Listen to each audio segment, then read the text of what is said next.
Guess what? The executives that you're selling to, they don't give a shit about all that generic content. What do they want? They want... Doing, ladies and gentlemen, welcome. This is episode 56 of my favorite podcast and your favorite podcast, the Electric B2B Show. Okay, and what we've got for you today is a topic that's near and dear to my heart because it feels like we're on an eternal quest to crack the code on the minimum viable GTM stack. And I'm not talking about technology. I'm talking about the minimum components that you have to have if you want to make it big, if you want to scale big time. Okay, what does scaling big time mean?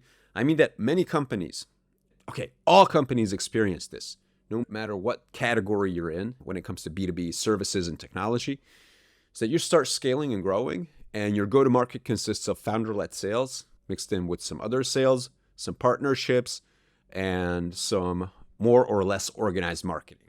Now, what we want to look at is what it is that you need if you really want to crack the code on growth, because it's almost evident that you're going to hit a plateau.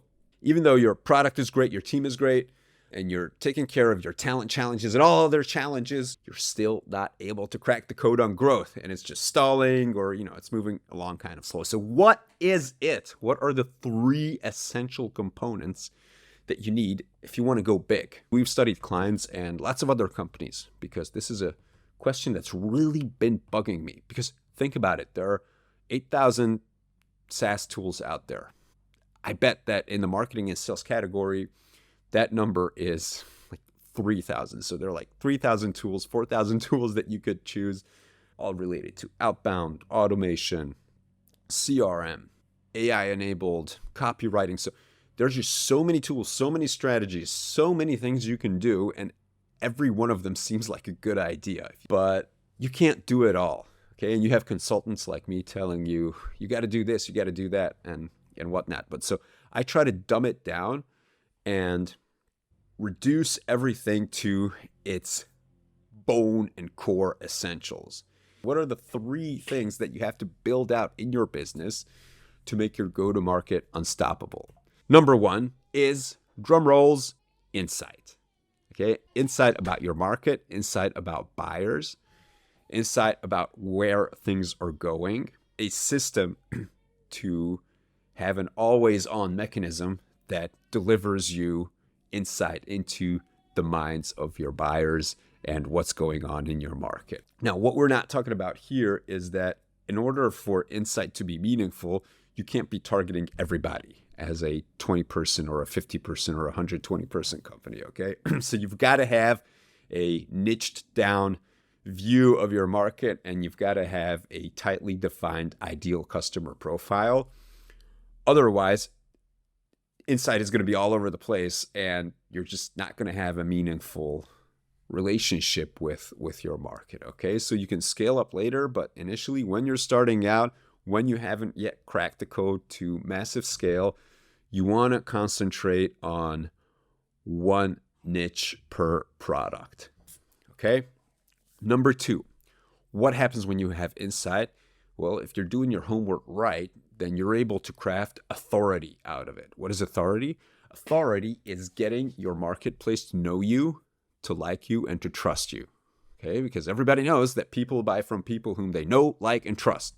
And this is what you want to build. Now, in B2B, you don't build know, like, and trust by, doing publicity stunts or, just being nice to people, just being helpful to whomever you can. You do this, you build know, like, and trust in a systematic fashion where you are consistently able to deliver insight, commercial insight, game-changing information and insight that helps your buyers do their jobs better, okay?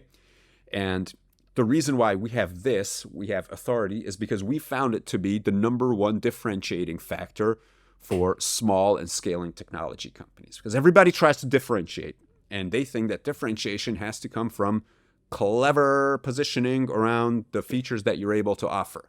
Well, guess what?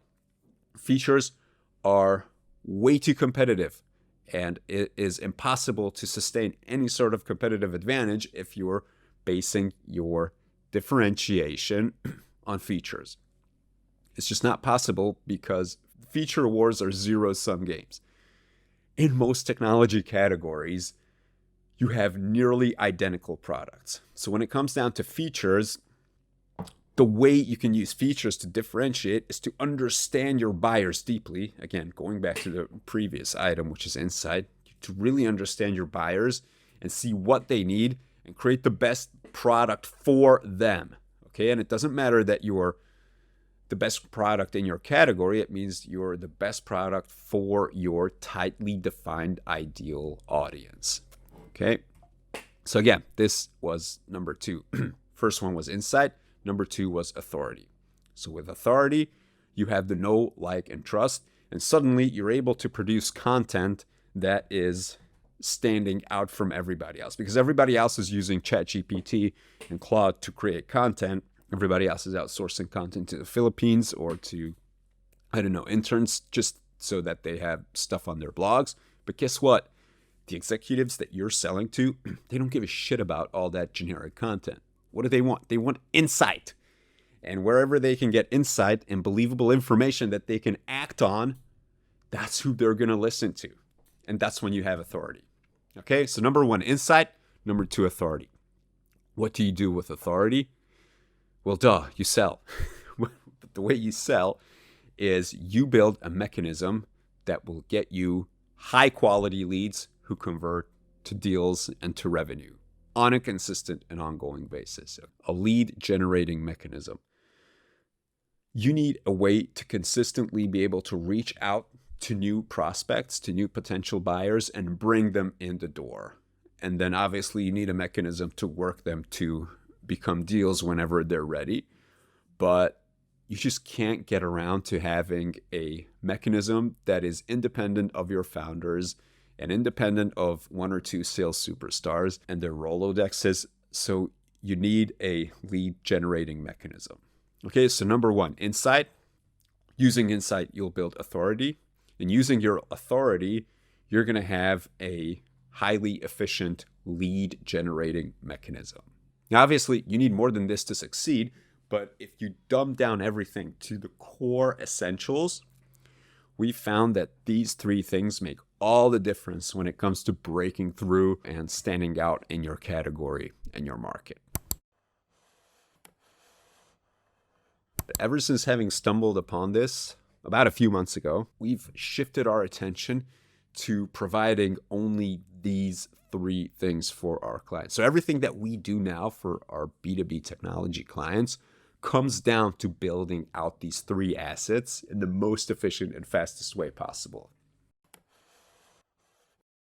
I hear a lot of you. You're going to be like, well, what about the ability to generate demand?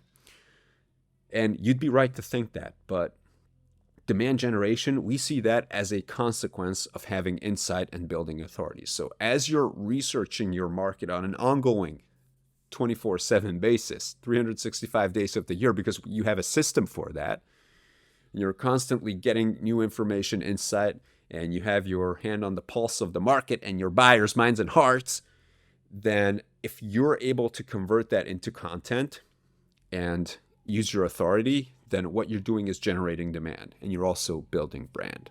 Okay, so that was it for today's episode. I'm Dan Renyi, and I'll see you out there. Bye-bye.